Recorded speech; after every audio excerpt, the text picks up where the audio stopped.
Namaste dosto, welcome again to Freemanism and Zahra. So this evening we're gonna have a different show, different series,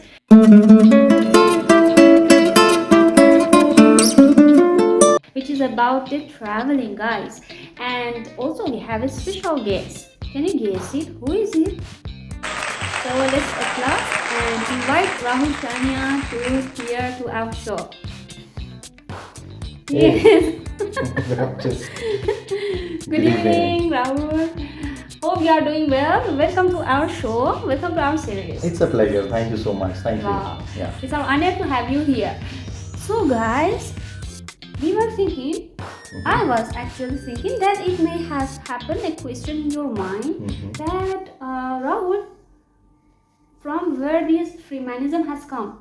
Okay, I know Zahra is obvious, Zahra is me, but how about Freemanism? So the story of Freemanism starts with my previous YouTube channel. By the way, there is a YouTube channel. We can share the link of that channel with my audience. And that channel was about traveling. And if I tell you the philosophy behind Freemanism, actually the word does not exist in any dictionary or anything of that sort. I started traveling in the year 2011. 2011. Wow. 2011, I was still a student. I was doing my MBA that time. And that time I went to Iran for the first time. Wow, guys, secret. As a student, I visited Iran in 2011. Right. And since then, it's been 14 years that I started traveling a lot. Okay. Right. Though after my Iran trip, it was all India travels, different parts of India and all. Right. However, when I say solo traveling, like when I started traveling alone, so that was in the year 2013, end of 12 and beginning of 13. Wow. Now, this Freemanism, as I said, the word does not exist. But when I started traveling, the sense of freedom I felt when I was on solo travel, I term this term just came to my mind. I mean, there are things in people's life when they chase those things, when they want something, sometimes they get it, sometimes they don't get it. But there are things in life which walk up to you, things which come to you to your life. So Freemanism was one of those things which came to my life. Wow. In simpler words, it means freedom, traveling, exploring the world, meeting new people, exploring new places, and every day a new adventure. So that is what Freemanism is, a free man. Yeah, completely do agree on that with you. And guys, this is also the point that we had common things to get married also, traveling. Right, That's one of our right. points. That's also true. So the next question is that what spark exactly came to your life that made you a traveler? And then after this, also tell us that why do you call yourself traveler? Well, why do I call myself a traveler? In simple words, I would say that I have explored 18 countries as of now. I have been to 18 countries.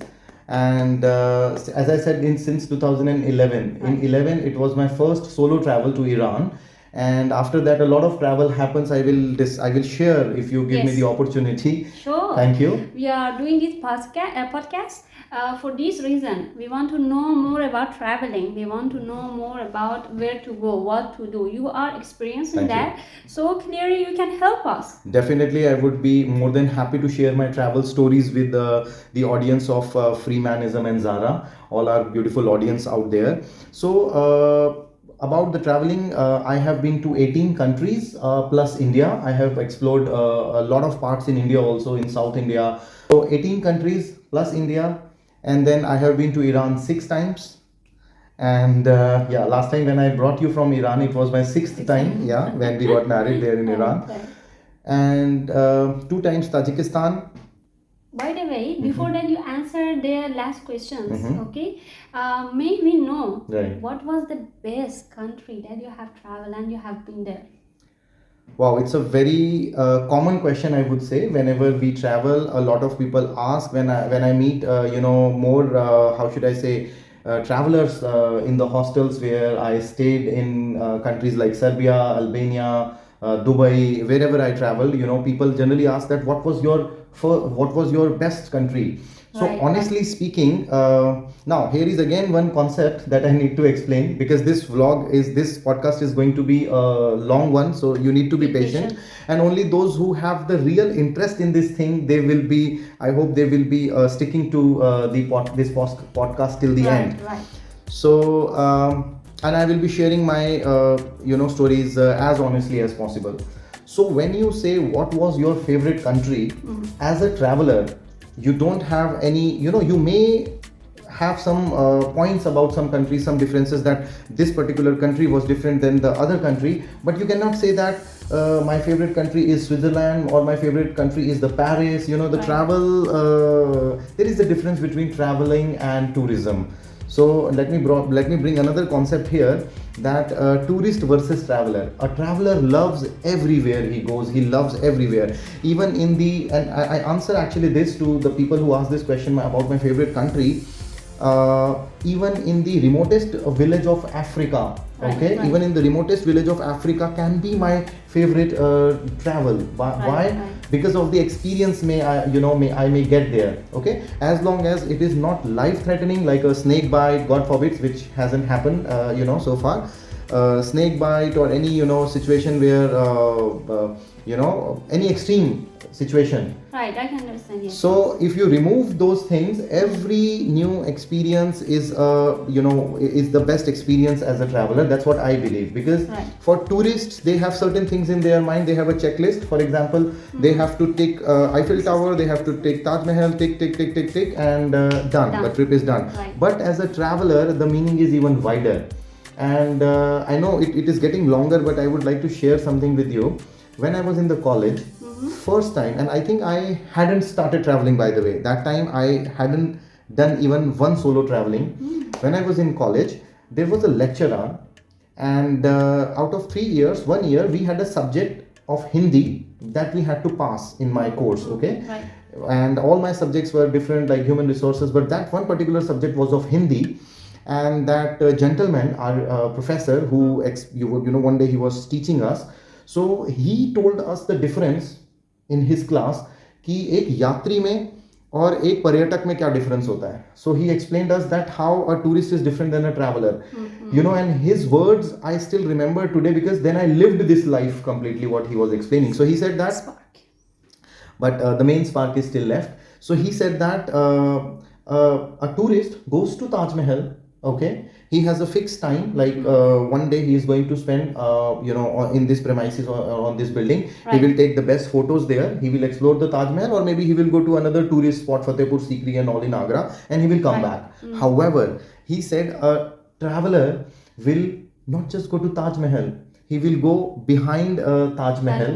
Okay, the small town or village, if he finds there any unknown village, behind Taj Mahal, wherein people are sitting and talking, the common people, local people, they are having chai. He would like to, I clearly remember his words, the professor of Hindi, he explained us that a traveler, jo yatri hai, he will be experiencing the taste of the milk. How Agra's milk tea is different than Delhi's milk tea. Okay, he will observe the accent of people, how they speak, their local dialect. So a tourist doesn't have time to do that.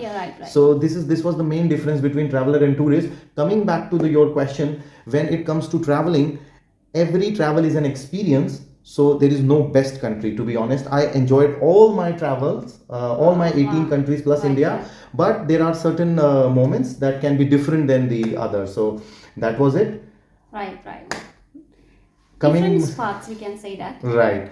Now coming back to your basic question, the first question, how made you traveler? I think, what was that? What was the spark? I asked you that what was the spark, the exact spark that happened that it made you a traveler and you started. Wow. Solo traveling, you mean? Yes. Solo traveling, guys, it's a big thing. Maybe out of 100 people, maybe just 20 people can do that or can go along with it. So it's a big thing in my eyes. How was it, and how you became a solo traveler? So there is a story behind it. I would like to share that story today for the first time with our audience. Even on my Freemanism channel, I hadn't shared any such story, that what made me a traveler actually. Well, as we all have some ups and downs in our life, so it was the year. By that time, I had done my 2011 travel to Iran. Okay, post that, it was the end of 2012. I remember 2012. So it was a very depressing phase which was going on in my life due to some personal reasons, some issues were going on in my life, and I was literally having a very bad time that time of my life, and I was 22, 23 that time, right? I locked myself in a room and I was trying to escape, how should I say, the real things, Real life. real life, and I was isolating myself from people, and I was not talking to anybody. It was that kind of depressing phase. I don't want to get deeper into it. There comes an invitation, and my family was also sad to see this condition of their child, of course, that what happened to him. In India, by the way, we don't talk much about mental health. I don't know about Iran, okay, but again, it's another thing that I believe in Iran, in family like yours, Share. you guys share, and Yeah, you guys we always share. keep talking, chit chatting, and Right, like right. this. So this individualism has started coming, it has started in India, like where we don't talk. And so my family was also surprised that what was wrong with me, and I was quite depressed, honestly speaking. There comes an invitation, a wedding invitation, a simple wedding invitation from Meerut, okay, from from one of our guests. Okay, Meerut is a city in Uttar Pradesh, okay. Right. And after Meerut, okay, there are places which is the origin of the, not origin, my bad, which is the main place for the holy river Ganga, the Ganges, right, Haridwar. And then the mountain ranges start, the Indian mountain range start. Okay, so that state is called Uttarakhand. That state is called Uttarakhand. Uttar means north and Khand means part of that. Okay. Understood. So now all the family members were busy working. I was the only depressed person at home. So now the question was, who is going to attend that wedding from our home? Somebody has to go for the hajri or for the attendance, something like that. So they asked me, you have to go there to that wedding. I was not in a mood, but I don't know why. I felt like, okay, maybe I go there, and after that, I will not come back to Delhi. I will go further and let's see where I go. Wow. There was one destination in my mind which I had already been there in my childhood. That the name of the place is called Badrinath. Badrinath in Uttarakhand, and it's in the very high mountainous area. Okay, and in my childhood, maybe I was in 8th standard when I visited there with my family, and I was a fan of that place. Okay, it's another discussion. We will do that some other day. Sure. So though I was going to Meerut to attend a wedding, but in my mind the Badrinath was there, that after Meerut I can go to Haridwar, I can go there, and then I can go to Badrinath, right? So that's why I probably accepted this offer. Right. To go and attend the wedding, okay, there in Meerut. Okay, fine. That day arrived, I went to Meerut, I attended that wedding. Okay, I got the photos clicked and all. Next morning, I left that city, Meerut. I went further. Okay, there is this city called Haridwar, the city of holy Ganges. Whole night solo. This is the solo travel I did not plan. The solo travel happened to me. And you enjoy it. Later I realized, do you think that I called myself since childhood, that everybody says that I want to become a businessman in childhood, everybody says I want to become a cricketer. Do you think that I said that I want to become a traveler? No. Okay, I didn't know what is the meaning of solo traveling by that time. Anyway, so I went further. I reached Haridwar, that city, at night, and I was alone, and I started observing everything at the ghat. Ghat means the bank of the river. The bank of the river is huge there. If you don't know, let me share with you, when in Hinduism, when the people die, so they burn the body and they bring the ashes, okay, to Haridwar. In the movies you must have watched, right? In the movies I have. So they bring the ashes to Haridwar, and they do the last ritual, last rites, and they sink the ashes. They put the ashes in the river, right? I was observing each and everything. I was watching with my eyes. That night, people are coming, families are coming. They have lost their loved ones, okay, and they were bald headed. So that is also a ritual, okay. People were doing that. I saw a child labor that night. I went to that child labor. I started interacting with beta. Why are you alone? Why are you working here in this dhaba? Means a small hotel, like a motel, right? So that child told me that story that I had no parents, what I remember now, and I ran away from my uncle's place or something like this, or started working here. It was a very young child, maybe 7 8 year old child, or maybe 9 10, not more than that, maybe 9. I interacted with that child. I was trying to understand what happened to him in his life. I won't say, I didn't know what was happening, but I was interacting with different people. I saw people were, wow, I am telling you, the year 2012, and after you're so many remembering. years, it is, flowing Yes, like a yes, yes, movie, I can understand. like a movie in my head, the way I'm Wow, explaining these excellent. things. Right. Kids were playing cricket also on the bank of the river. Some youngsters were searching for, in India, there are yogis who live near Ganga, who live near that river, and they smoke certain, things, right? Right. And the youngsters, they were searching for those yogis to get that stuff to smoke and all. And I was just looking at everyone like an observer, Observe. because I was solo. I had nobody to talk to, Right. and I had nobody to tell me that it's 1 o'clock at night, it's 2 o'clock at night, let's go to hotel, because I had no hotel that night. I was just wandering. Let me admit this, guys. I was just wandering at the banks of the river. I had a DSLR camera, by the way, and I yes, was you told doing me the photography tricks and all. By the way, that night I must mention, I met one diver. Okay, the people who dive into the river, and that diver told me that I work for the government, but it's not my government job. And I said, what do you do? What is your main job? He said, when people drown in the river, I dive into the river and bring the dead bodies on my shoulder. So even this guy was a bit drunk, and he had smoked something, but I was not feeling afraid. I was sitting just like this. You are And we are sitting like hosting me. Yes, this Yes. interview or this podcast is happening. Similarly, I was interviewing him literally. Okay, and what is your life? Okay, and he says that the dead body becomes very heavy. I don't know, I don't remember the number. He said that I could literally carry dead bodies in my hands every day, from the water. Some tragedy happens. Okay, some bodies are coming from the high mountains, from hundreds of kilometers from the, some people go for, let's say they go to Badrinath and something, they get drowned, some accidents happen, some natural calamity happens, they get drowned in the river, and the body comes all the way hundreds of kilometers to Haridwar, and people like him, they collect the body and they come out, something like that. That was really a new thing for me to interact with such people. And I was myself, 22-year-old or 22 23-year-old, right? So I talked to him. The night passed. Okay, I took the first bus to go further in the mountain, because after Haridwar the mountain starts. And since childhood I had a different kind of fascination. I had a different kind of attraction towards mountains. Okay, Right. that is another story. We will talk about that someday. So I went further. I didn't know where I wanted to go. Badrinath was there in my mind, that place, that holy shrine in the mountains, Right. but I didn't go there. I reached a town called Joshimath. I think now it's popular, everybody knows that. Joshimath. And then I had read a blog. These days, vlogs are popular. Video blogs, you can say. Yes. That time, the blogs, blog, Right. the written things. Yes. Okay, I had read about a place called Oli, which is in the same region, in the same part of India, which is popular for the skiing. It's a skiing destination, right? Right. It is popular for the skiing destination. All right. So I got dropped. I don't know. I was hitchhiking, or I took local buses and all, because I had very limited money.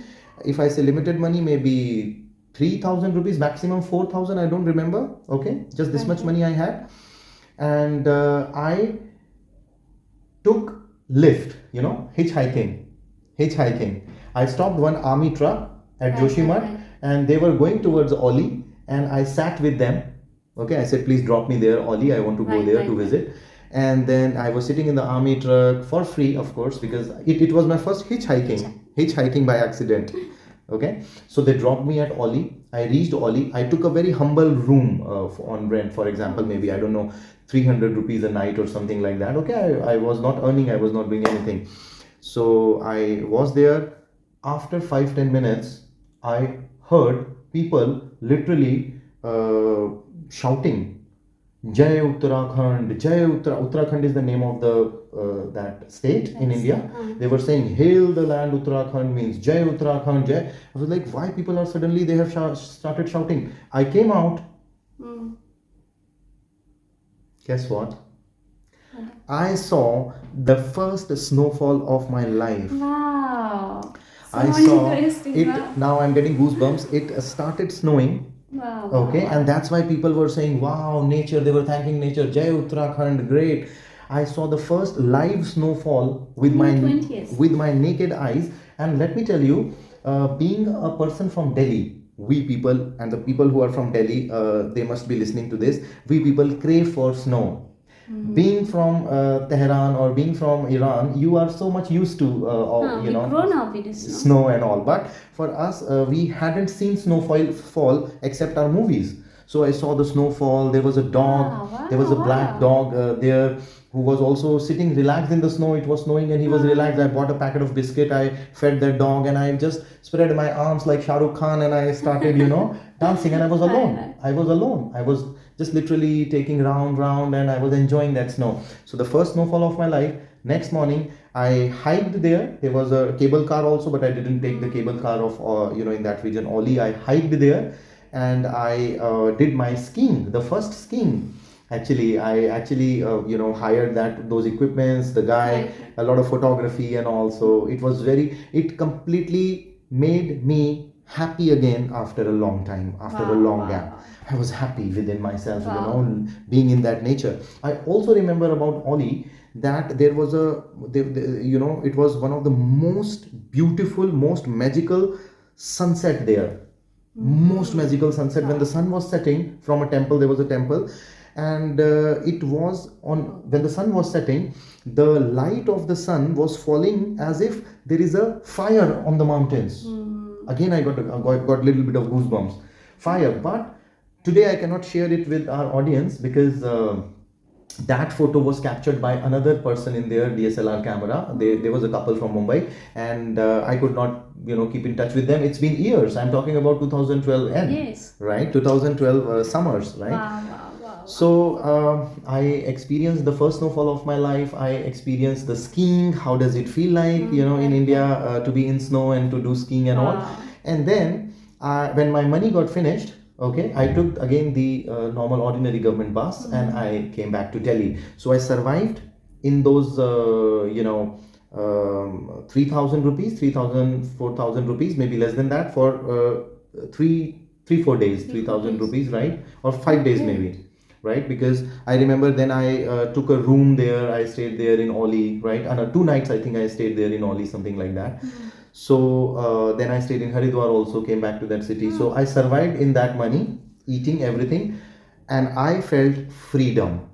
But till that time also, I didn't know what is Freemanism. I came back to Delhi that day and today. From that day till today, whenever I get something from within, I get a voice. Take your bag, and let's go here. Hello. Let's go to Lansdowne. Let's go to Goa. 3 times Goa. Here, there, everywhere. Okay, let's plan again a trip to Iran. Why not? So I became a traveler. I think this answers your question in depth. Right. So hope you enjoyed this Sure, they have enjoyed. travel story podcast, and in the next episode we will be talking about each country, my experiences in every country. Yes. In detail. And share tips with you guys. For As I sure. asked Rahul that we need to share the tips also with people. Where to go, guys? We will discuss.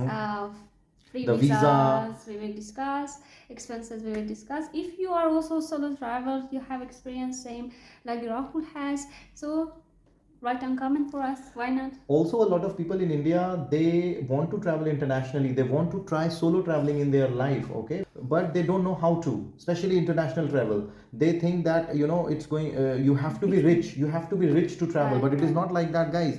I did all my travels in a budget, and I would be more than happy to share you the hacks, how I manage the expenses, where I stayed in hostels, country wise, and what country to start with, the visa processes. So stay tuned for Yes, more yes, such yes. travel stories in this podcast. Thank you Thank so you much so for much. inviting me. Thanks You're on welcome. your It was channel. our honor. Thank you